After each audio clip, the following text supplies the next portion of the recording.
là một clip về một chiếc xe của mình. Đó là một chiếc xe Jupiter các bạn.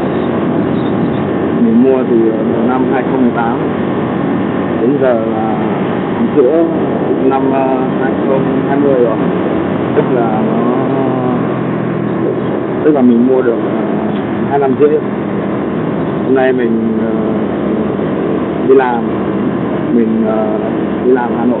Hôm nay mình về nghỉ nên là mình đang trên đường về quê các bạn nhé.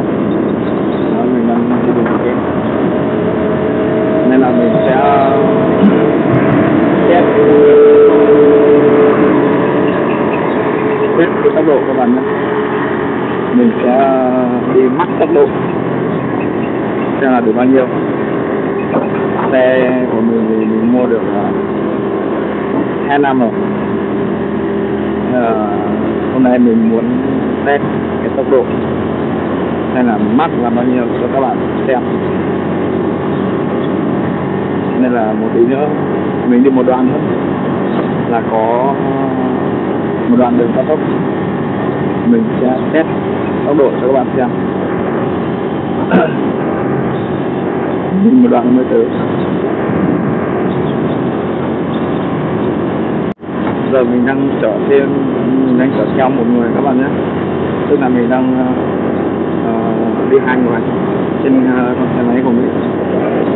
Nên là mình sẽ test tốc độ cho các bạn.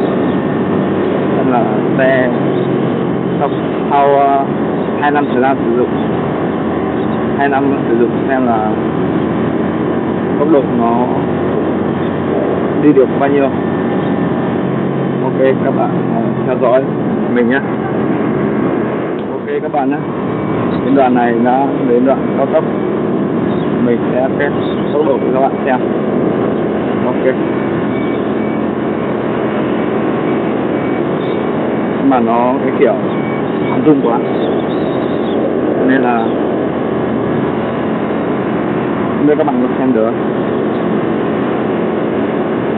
Ok, mình bắt đầu tăng ga các bạn nhé.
mắc vào 110 rồi các bạn nhé.